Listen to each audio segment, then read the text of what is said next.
Bonjour, je me présente. Donc, je m'appelle Nabila Ganachi. Je travaille à la Chambre d'agriculture de Bretagne. Et aujourd'hui, je vais vous présenter avec mes collègues Muriel et Louise le projet Handicap vers l'agriculture et la genèse de ce projet et le sens de ce projet. En fait, ce projet émane des élus des chambres d'agriculture de Bretagne et particulièrement du groupe de travail égalité parité de Bretagne. L'objectif est de déconstruire les stéréotypes liés au handicap en agriculture pour ouvrir les horizons et faire venir plus de salariés et de chefs d'entreprise en agriculture, mais aussi de faire prendre conscience aux personnes qui sont déjà en poste à la différence et des adaptations et des aménagements possibles pour pouvoir travailler dans de bonnes conditions et faire une carrière complète. Donc, c'est le sens de ce projet qui date, que nous avons créé depuis 2020 et qui regroupe autour de ce projet 23 partenaires, dont Cap Emploi, les ANEFA, Agifip, les deux MSA Porte de Bretagne et d'Armorique. Voilà, il y a un ensemble de partenaires. Et donc, ce webinaire, il a été organisé en collaboration avec l'ANEFA de Bretagne et Cap Emploi envers vous pour vous présenter ce projet, mais aussi pour vous permettre d'avoir les éléments pour pouvoir nous accompagner dans la diffusion et le portage de cette action-là au plus grand nombre de personnes. Voilà, parce que vous êtes en face des personnes, en demande, en recherche d'emploi et d'employeurs. Voilà. Je pense que, je sais pas, est-ce qu'il y a d'autres choses qu'il faudrait que je rajoute, Louise? Ce qu'on vous propose dans ce cas, c'est que Muriel qu'on puisse se présenter et puis après, effectivement, on va juste vous demander au préalable quand même de fermer vos micros, n'hésitez pas à poser vos questions dans le chat et en fin de webinaire, on prendra du temps pour échanger avec vous. Petit préalable également, il faut savoir que le webinaire est enregistré, donc si ça pose souci, n'hésitez pas à enlever votre caméra, il y a aucun inconvénient. L'idée après étant de le multidiffuser après aux collègues qui n'ont pas pu participer aujourd'hui. Muriel, est-ce que je te laisse la parole pour te présenter? Oui, merci. Bonjour à tout le monde. Donc Muriel Diluy, donc je coordonne le réseau des Cap Emploi Bretons. Vous dire donc Keops Bretagne, hein, qui est le réseau des Cap Emploi et qui est un réseau aussi national.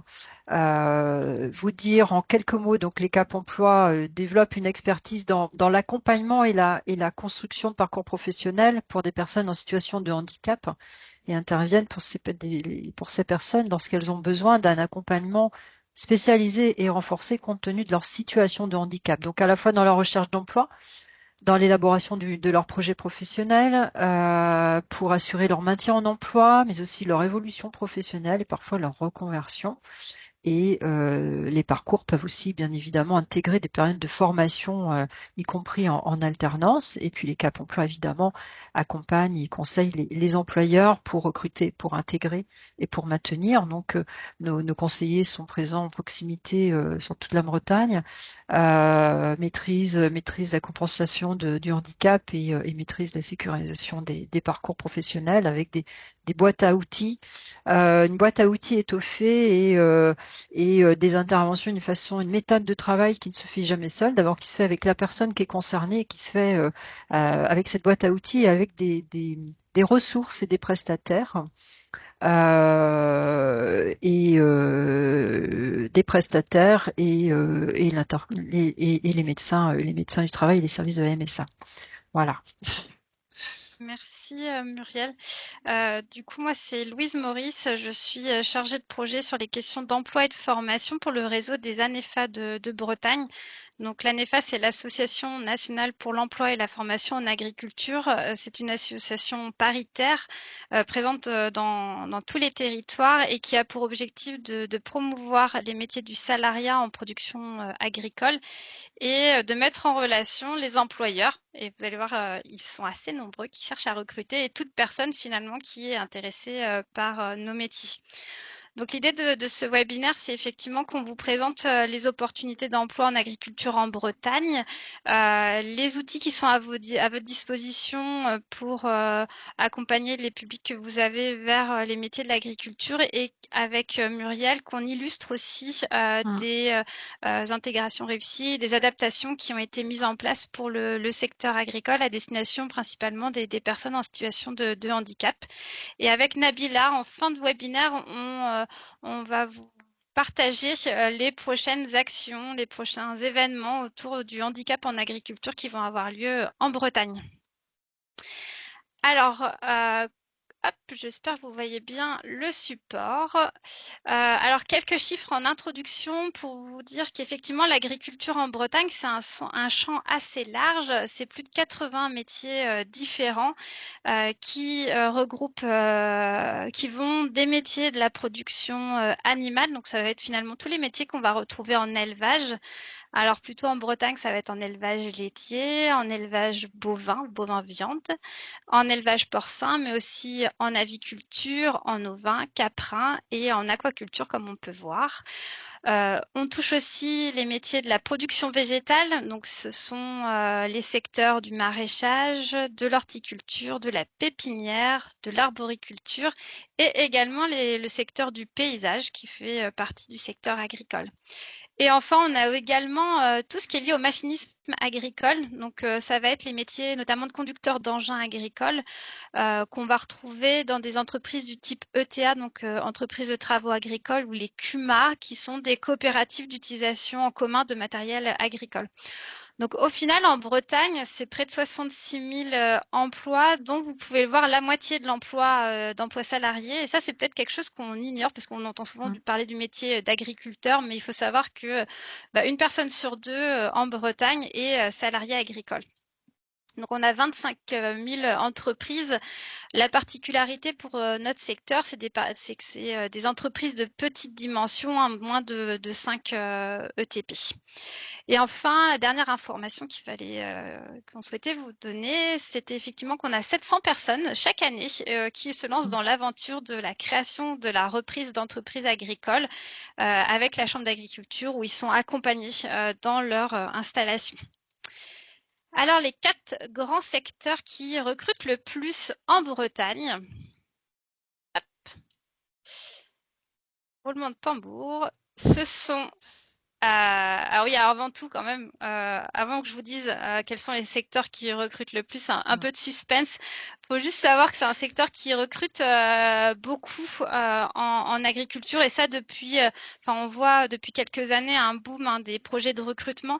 Ça s'explique notamment parce qu'on a un schéma d'exploitation agricole d'entreprise qui évolue, notamment par exemple en production laitière, on avait un schéma historique de parents-enfants, et aujourd'hui on voit avec les départs en retraite qu'on a de plus en plus de projets d'embauche de salariés en production agricole. Donc, vous pouvez voir, on a à peu près 1856 offres d'emploi qu'on a collectées l'année dernière. En 2023, ça représente plus de 3000 postes en Bretagne. Ça, ce sont des offres d'emploi que l'on collecte via un outil qui s'appelle l'Agriculture Recrute. Et ce sont des offres que vous allez retrouver, que ce soit sur le site de France Travail ou de Cap Emploi. Les 4 grands secteurs qui recrutent le plus en Bretagne, on y arrive, ce sont le maraîchage, l'élevage laitier, l'élevage porcin et le machinisme. Alors, on a à chaque fois des particularités. Le maraîchage, c'est un secteur où on a à peu près 60% d'emplois saisonniers.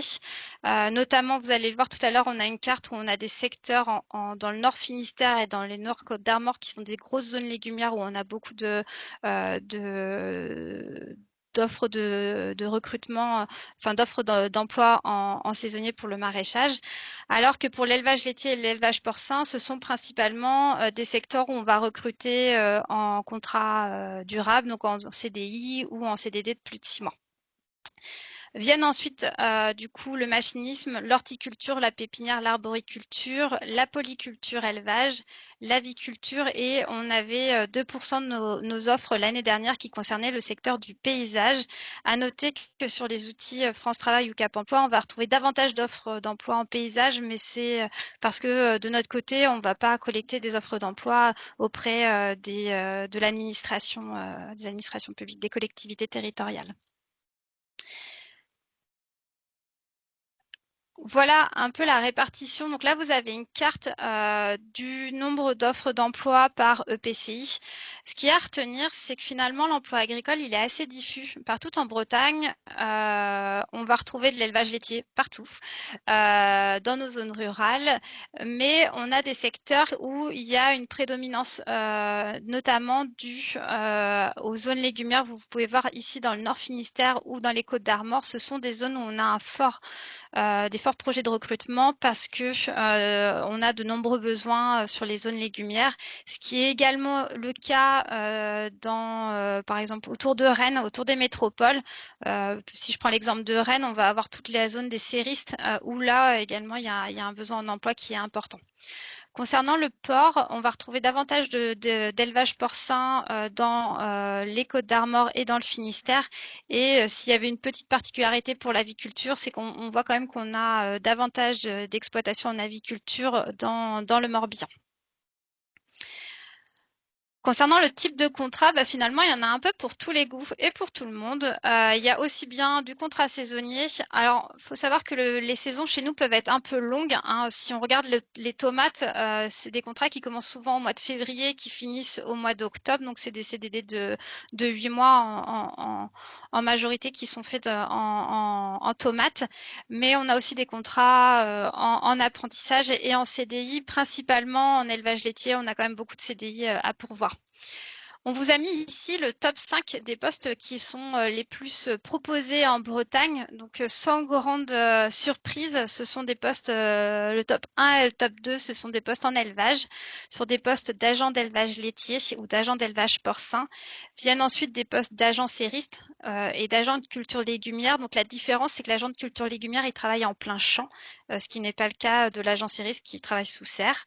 Et on a aussi des postes de techniciens d'élevage, donc principalement en porc et en élevage laitier qui sont à pourvoir. À noter, vous pouvez le voir, on vous a mis des petits cœurs à côté des postes d'agents d'élevage laitier et d'agents d'élevage porcin parce que ce sont des postes où effectivement on a le plus d'opportunités d'emploi, mais là aussi on a le plus de difficultés à recruter. C'est nos deux métiers en tension.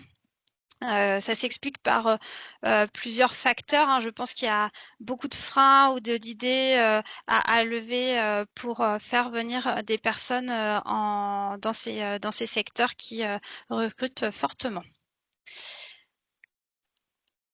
Alors, on vous a fait un petit focus sur quelles sont les compétences les plus recherchées par les employeurs.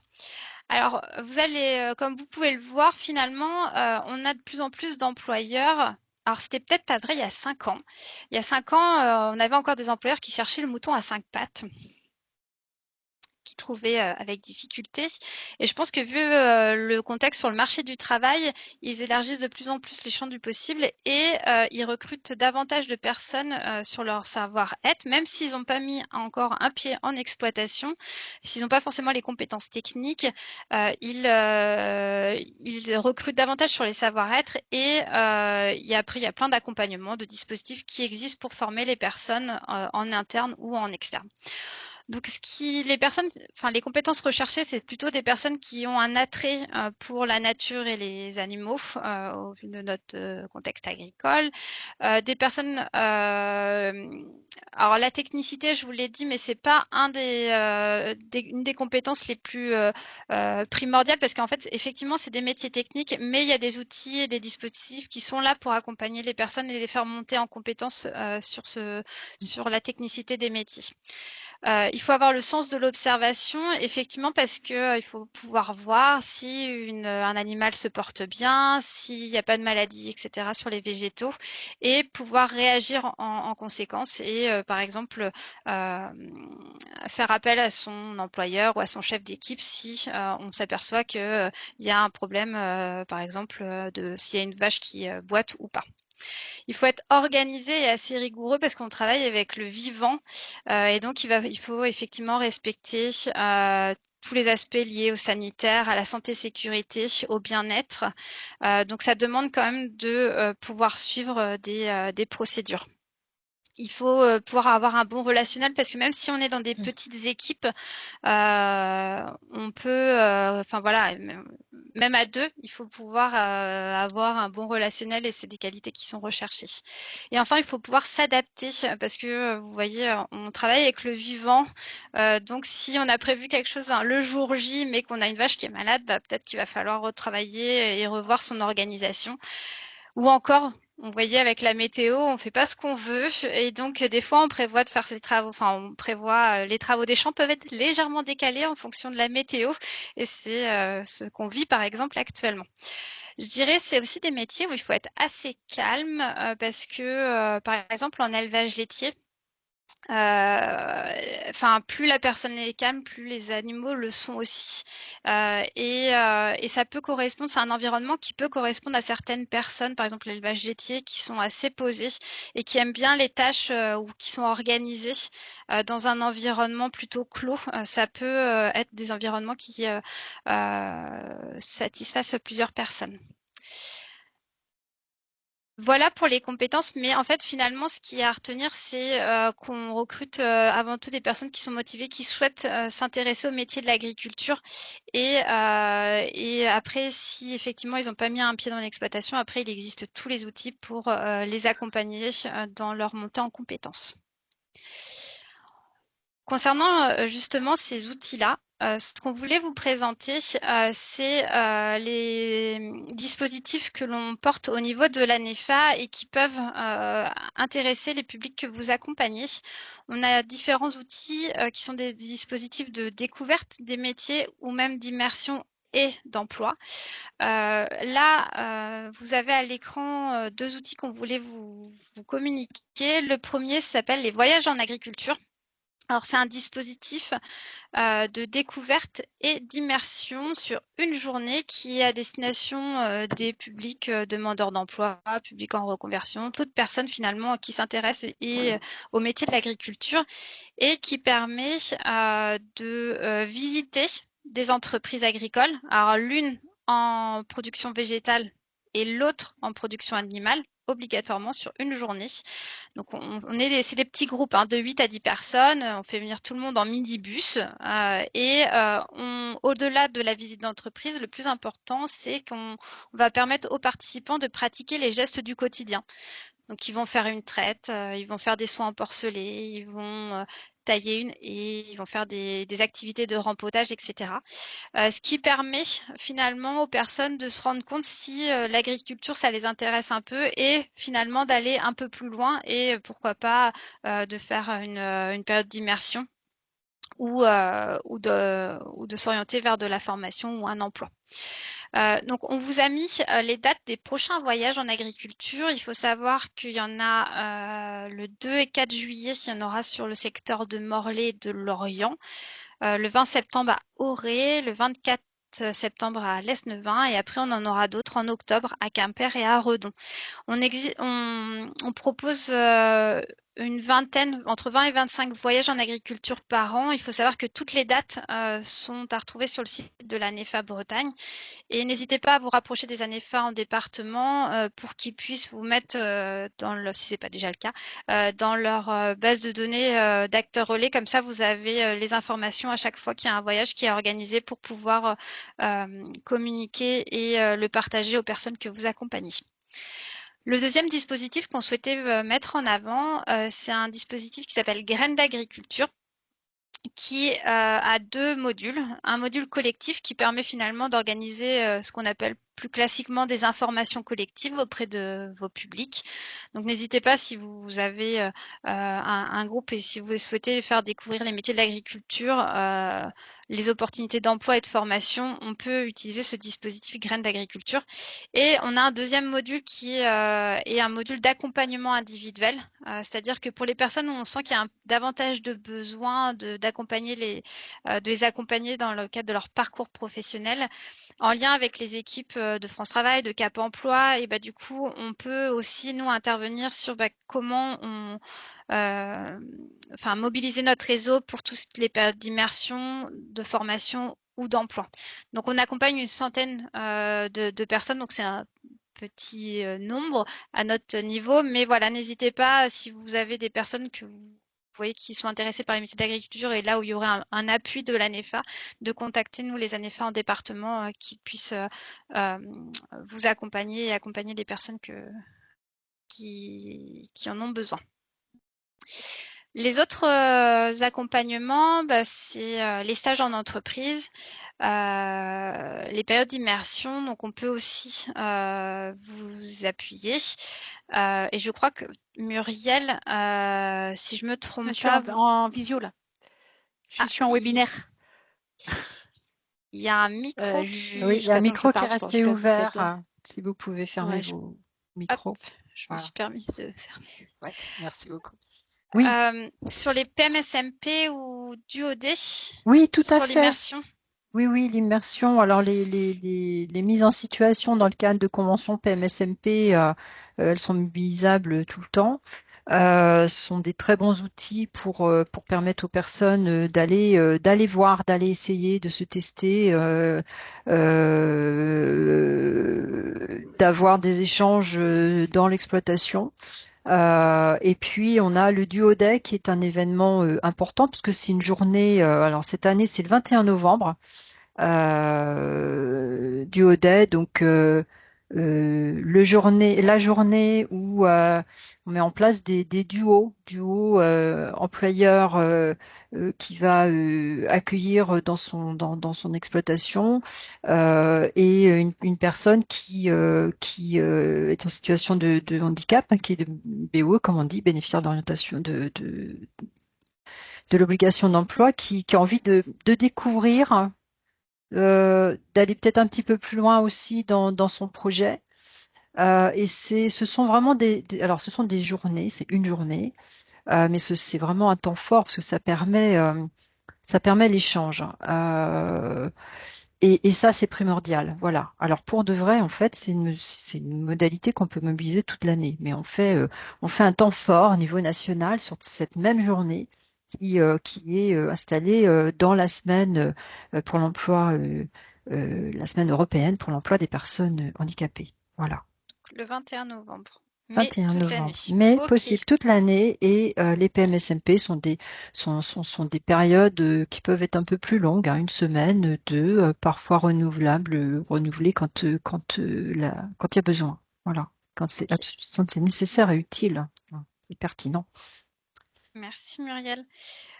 Sachez aussi que pour toutes les formations, là aussi, n'hésitez pas à contacter les ANEFA qui peuvent après orienter en fonction des besoins de la personne vers les bonnes formations, parce qu'ils ont connaissance finalement de l'offre de formation courte, opérationnelle ou longue sur le territoire.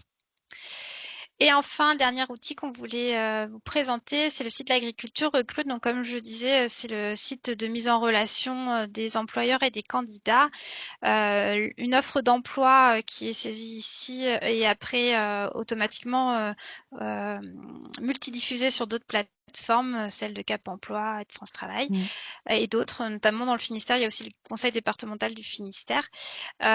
Sachez qu'aujourd'hui, on a 860 offres d'emploi à pourvoir en Bretagne. Donc c'est habituellement, on est toujours autour des 600. Donc on a toujours un petit stock. Mais là, je pense que les difficultés qui sont encore plus prononcées sur le marché de l'emploi expliquent pourquoi, du coup, on a une hausse là, des offres parce qu'on a effectivement plus de mal à les pourvoir.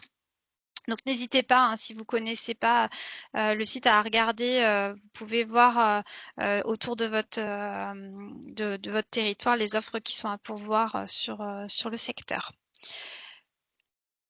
Voilà pour l'ANEFA. Muriel, je vais te laisser la parole pour illustrer les insertions, les intégrations réussies à destination des personnes qui étaient en situation de handicap, qui sont en situation de handicap. Ok, merci beaucoup. Bon, alors je vais vous faire un petit peu voyager en Bretagne et dans différentes filières.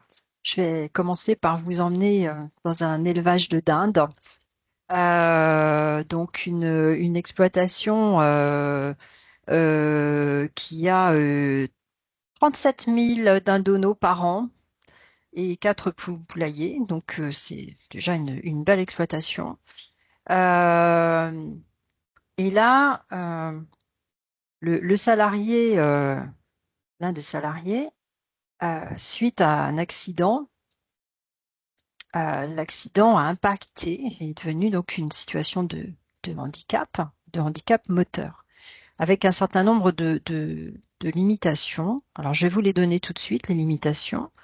Et puis après, je vais vous dire comment comment en fait les choses se sont réorganisées en termes d'activité pour que la personne puisse garder son emploi. Donc les limitations, elles se portent sur la sollicitation des membres supérieurs, les gestes en élévation des bras qui sont devenus difficiles, les gestes de force en force, le port de charge partir d'un certain, enfin c'est lourd en fait, mais vu la situation, la lourdeur, la lourdeur du port de charge, elle est évaluée par rapport à la personne, à la situation et à l'environnement. Les gestes répétitifs et puis un impact sur le rythme de travail. Ce monsieur, il travaillait sur son poste à temps plein. Ce qui s'est passé, c'est que sur la demande du médecin du travail, du médecin de la MSA, le Cap Emploi a été saisi de la situation avec l'objectif d'analyser, de reprendre tous ces éléments-là, le contenu, on va dire le contenu du poste, hein, la façon, enfin les gestes, les activités à mener, les gestes, les postures, etc. L'envie de la personne, évidemment, et de regarder comment ça allait être faisable pour maintenir la personne au poste. Je vous ai dit qu'il y avait un impact en termes de rythme de travail. Donc déjà, le temps de travail a été diminué. Il y a un autre salarié qui a été recruté. Une femme en situation de handicap. Et il y a eu une réorganisation du travail, des tâches, entre ces deux personnes. Le monsieur, suite à cet accident qui vraiment vient percuter les choses dans sa vie, ne pouvait donc plus tout faire. Donc, diminuant son activité et ne pouvant plus tout faire dans un certain nombre aussi de tâches, dans cet élevage de dinde, eh bien, les activités qui lui ont été confiées et celles qu'il a conservées, ce sont les surveillances du lot, c'est-à-dire la surveillance des animaux, la planification des tâches, l'achat des matières premières, et il intervient toujours d'ailleurs au niveau de la vente de la production. L'autre personne qui a été recrutée, elle intervient sur le nettoyage des lots, sur le relevage des chaînes d'alimentation et sur le ramassage des animaux qui sont blessés ou morts. Et puis, elle intervient aussi sur le suivi administratif et comptable. En binôme, donc ils ont chacun leur tâche, et en binôme, ils installent les barrières pour séparer les mâles des femelles pour mettre le paillage. Quand on met le paillage en exploitation, c'est niveler et étaler la paille. Et pour passer le souffleur, pour nettoyer les gamelles des animaux, les abreuvoirs, et puis dépoussiérer ce qu'on appelle les radiants sur les systèmes de chauffage. Dans cette façon d'aménager le poste, c'est la méthode habituelle des Cap emploi, c'est-à-dire qu'on va aller voir l'ensemble d'une situation et tout va être décortiqué.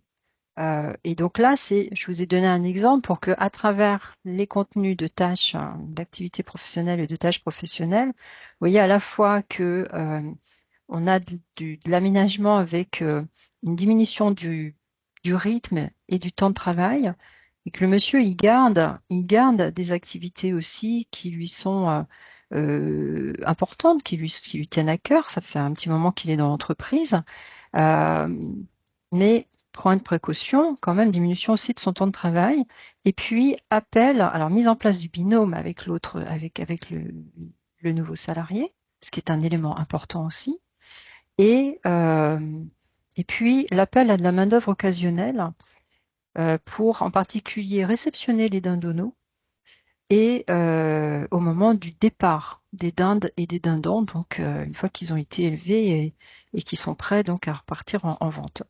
Donc ça, c'est un exemple que je voulais partager avec vous.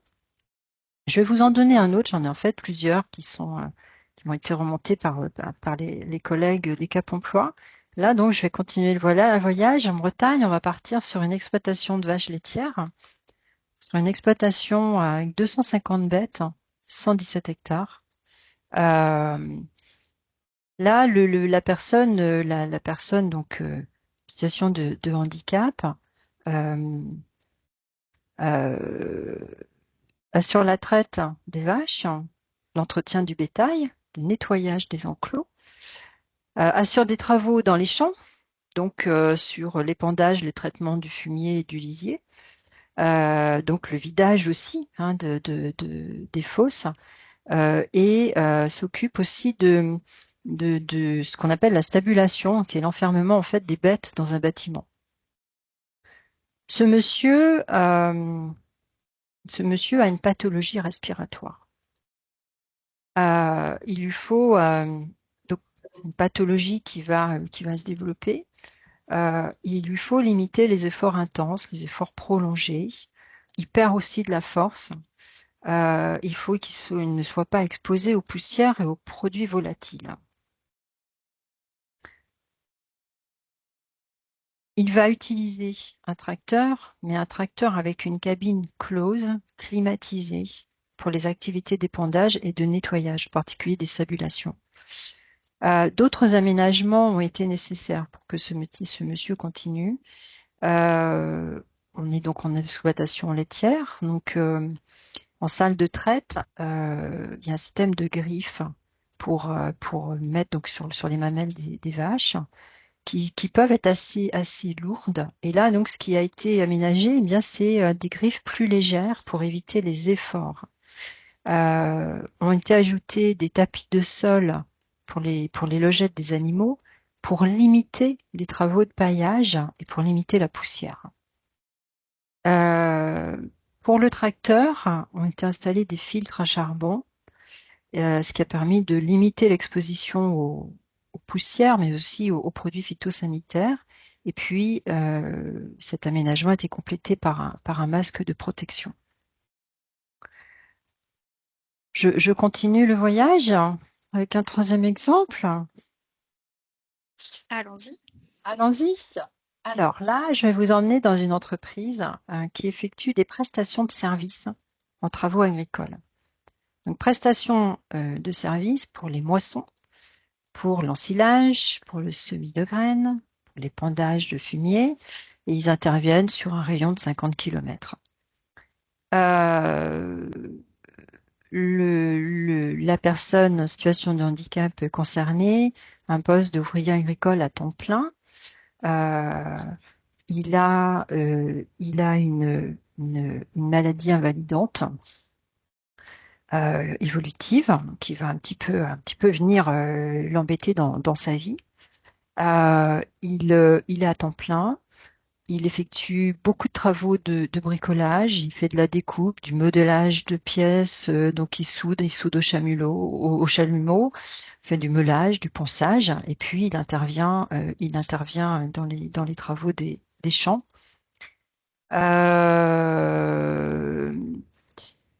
Il va faire de l'ensilage, hein. Il va réaliser des tas de maïs qu'il tasse. Il va épandre la chaux au mois d'août. Enfin, si c'est au mois d'août, ou là, à un autre moment, parce que j'ai entendu Louise dire que des fois c'était pas comme on le prévoyait. Il va travailler à la moisson, il va travailler au broyage pour les accotements, par exemple. Il va intervenir sur le traitement des cultures et il va charger aussi les fumiers. Il va aussi l'hiver, quand on a un hiver, hein, mais quand l'hiver arrive, lui, il s'occupe du matériel agricole, donc il s'occupe du graissage, des vidanges, du soufflage du matériel. Il change les pièces usagées et puis il nettoie au Karcher les machines en piste extérieure et il balaye l'atelier.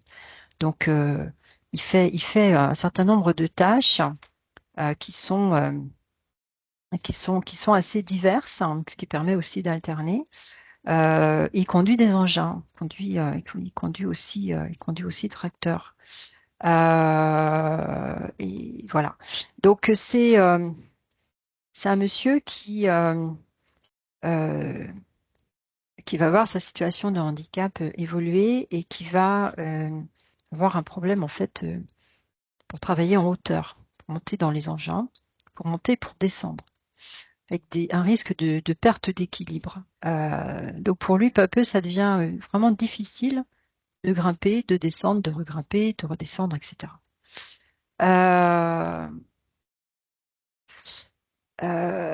Donc s'accroupir, poser un genou à terre, monter et descendre de manière répétitive, ça devient compliqué. Ça le fatigue, donc la fatigabilité devient régulière, il perd du temps et ça le stresse. Donc les restrictions médicales avérées, hein, par le médecin, c'est absolument éviter le port de charge de plus de 20 kg, pas d'utilisation d'échelle, attention à la marche, attention à la station debout prolongée, il faut les éviter. Et puis, il faut limiter les déplacements en terrain accidenté. Euh, donc là, après l'étude de la situation, ce qui va te proposer, c'est des mises en place. Je vais vous donner quelques exemples, hein. C'est une boîte automatique sur les tracteurs. Il en utilise plusieurs. C'est des tracteurs de tailles différentes et sont pas les mêmes quand on fait du débroussaillage ou quand on épand le fumier, par exemple. Donc boîte auto, et puis un système de guidage qui va être installé sur le tracteur pour éviter qu'il ait à monter et descendre pour aller faire les réglages. Et pour les pulvérisations aussi. Alors, pour être plus précise, je vais vous retrouver. Voilà. Donc, ce qui va être mis en place, c'est qu'il va y avoir un certain nombre de commandes qui vont être installées en cabine, ce qui va lui permettre de rester dans la cabine. Une barre de guidage qui va lui éviter de descendre pour aller remonter pour remonter ensuite évidemment dans le tracteur, mais le marquage au sol va être fait du coup avec les jalons et les piquets, va être fait avec cette barre de guidage. Lui, il reste dans sa cabine. Et puis, ils vont être ajouter des rétroviseurs qui sont rabattables, donc électriques, parce que quand il passe et qu'il y a des branches qui viennent dérégler les rétros, il peut pas descendre et remonter, c'est pas possible. Donc, rétroviseur abattable électrique dans la cabine.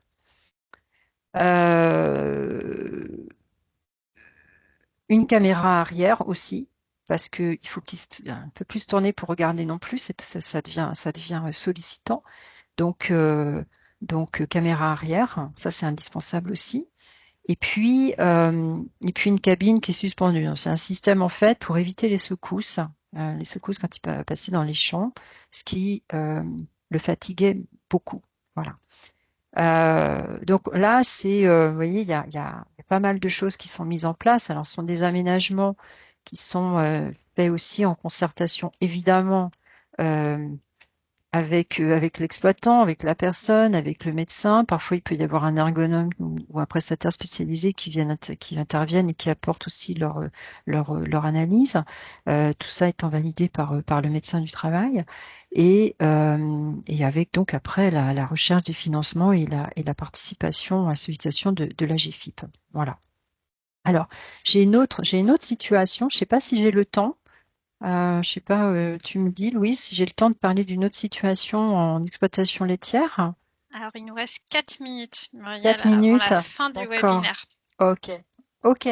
Bon, donc je vais peut-être, voilà. Alors, juste dire, je vais pas vous présenter l'ensemble, mais là, on a donc accompagné donc une personne avec une maladie invalidante qui pouvait pas, pour lequel il fallait sur le plan fonctionnel limiter les vibrations, les secousses, les piétinements, la position penchée en avant, le port de charge. Et ce qui a été mis en place, entre autres sur un tracteur, c'est une béquille hydraulique sur la remorque, un kit caméra, pareil, pour voir l'extérieur, un écran partagé à l'intérieur de la cabine du tracteur et la caméra de recul. Alors, j'ai 2 ou 3 autres exemples à vous donner quand même qui sont intéressants, même si je ne vous présente pas l'ensemble des situations. Il existe, il existe par exemple des gants sur mesure. Un doigt qui a été tranché, coupé, une main déformée peut continuer de fonctionner avec un gant sur mesure. Euh, il y a voilà, pour nettoyer le jet des vaches, par exemple, il y a des robots aspirateurs qui existent. Ça évite les postures contraignantes, en particulier du rachis, et ça limite les travaux enfin, les mouvements, les postures de manutention.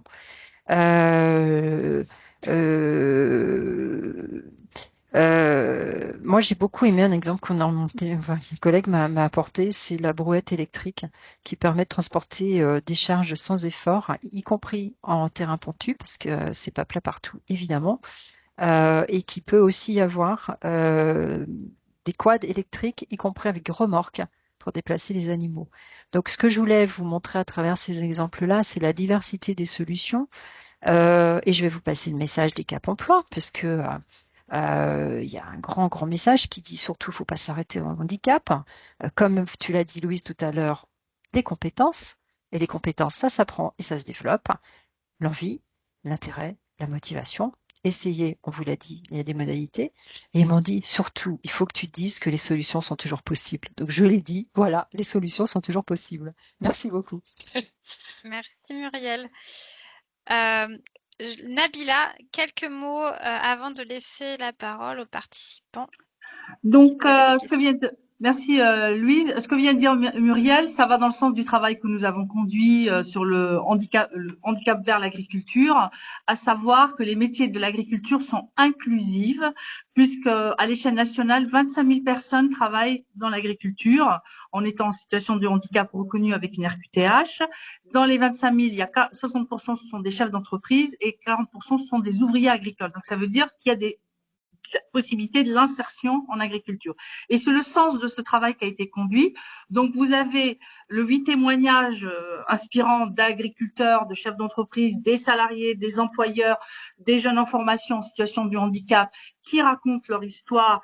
Et l'intérêt de ce travail, c'est qu'aussi, on voit les accompagnements, les structures accompagnatrices et les démarches. Et dans ce guide-là, d'ailleurs, que je pourrais éventuellement, je pourrais partager un point que je trouve très important. Il y a les contacts, il y a aussi des astuces travail, c'est-à-dire que globalement, ce qui est bon pour les personnes en situation de handicap, il est bon aussi pour les personnes valides.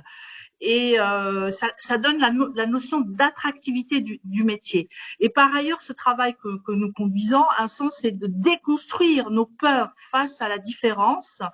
Évidemment, un travail de sensibilisation envers des employeurs qui sont peut-être réticents, ou bien envers des demandeurs d'emploi qui diraient que l'agriculture n'est pas faite pour moi parce que ce sont des métiers pénibles. Certes, ils sont pénibles, mais avec beaucoup de choses qui ont été mises en place pour rendre les conditions de travail beaucoup plus accessibles. Et c'est vrai que vous, étant les premières personnes en contact avec les personnes qui sont en recherche d'emploi, c'est quand même très important que vous sachiez quelles sont les possibilités offertes. Dans ce travail, donc il y a le recueil qui est accessible, qui est téléchargeable. Donc vous avez le lien, vous tapez handicap vers l'agriculture, Chambre d'agriculture Bretagne. Il y a, pour compléter la slide suivante, il y a un événement régional qu'on organise, ce que nous appelons les rencontres régionales, que nous organisons le 12 septembre 2024 à Moustoirac, de 10h à 16h30. Lors de ces rencontres, il y a des témoignages, des experts qui vont permettre d'expliquer quels sont les accompagnements et les démarches. Et ce que nous trouvons encore plus intéressant, c'est qu'il y a un temps de forum entre les partenaires et l'ensemble des partenaires et les personnes qui sont présentes pour pouvoir questionner sur sa propre situation ou se renseigner d'une manière globale. Donc vraiment, ce forum, il est ouvert, enfin, cette rencontre régionale, ils sont ouverts à tous les publics, que ça soit des demandeurs, des employeurs en recherche d'un salarié, des agriculteurs, des prescripteurs de l'emploi et de l'orientation et de la formation, en tout cas, et des jeunes en formation. Il est ouvert, il est gratuit, il faut juste s'inscrire et donc vous êtes probablement concernés et on compte aussi sur vous pour le diffuser.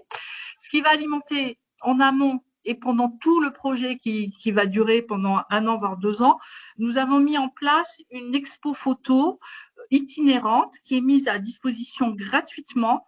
Peut-être je vais partager quelque chose pour vous montrer ça assez rapidement. Hop, voilà, je la partage avec vous. Tac. Partager, oh là là, ouf, partager mon écran, hop, c'est email, réunion, tac, tac, fiche projet, fiche, voilà, c'est ça, autorisé. Donc, vous voyez, c'est pour vous donner l'exemple du visuel. C'est une expo photo qu'on appelle Nouveau regard sur le handicap. Elle est gratuite, elle est mise à disposition. Il y a un cahier des charges, c'est-à-dire que c'est l'occasion d'aborder les questions de l'emploi, de l'agriculture et du handicap. Donc, c'est 5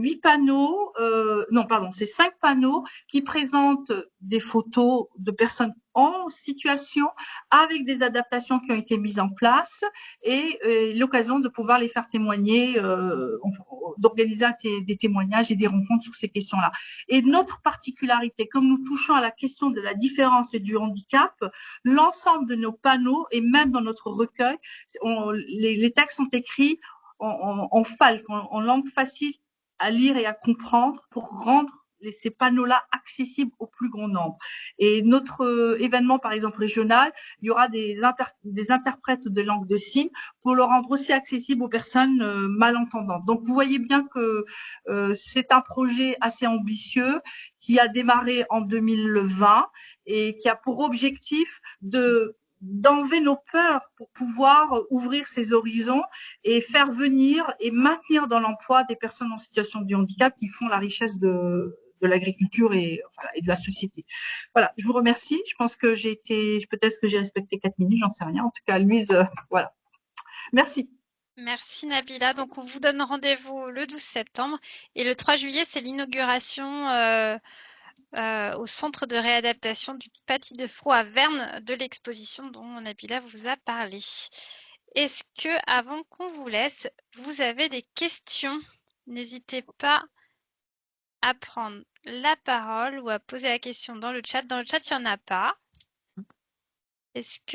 Ou à lever la main. Est-ce que vous avez des questions? J'ai l'impression qu'on a été clair. Ah, si. Oui, bien sûr, nous allons vous diffuser le PowerPoint. Vous avez tous les liens qui vont vous renvoyer vers les outils, les guides pratiques. Nous allons aussi vous diffuser le webinaire, le replay. Donc, vous aurez tout dans les prochains jours. Et n'hésitez pas à le ouais. partager autour de vous dans vos réseaux. Si si vous n'avez pas d'autres questions, sachez qu'on a mis dans le PowerPoint, il y aura nos contacts, les contacts des Cap Emploi, donc avec dans tous les territoires tous les contacts, donc le lien sur le site internet et le contact des ANEFA de Bretagne, et on ajoutera aussi celui de Nabila si vous êtes intéressé pour par exemple réserver l'exposition photo pour un événement chez vous. Merci à vous, merci Nabila et Muriel. Merci beaucoup. Et rendez-vous du coup au mois de juillet, au mois de septembre pour la suite des événements. Merci à vous.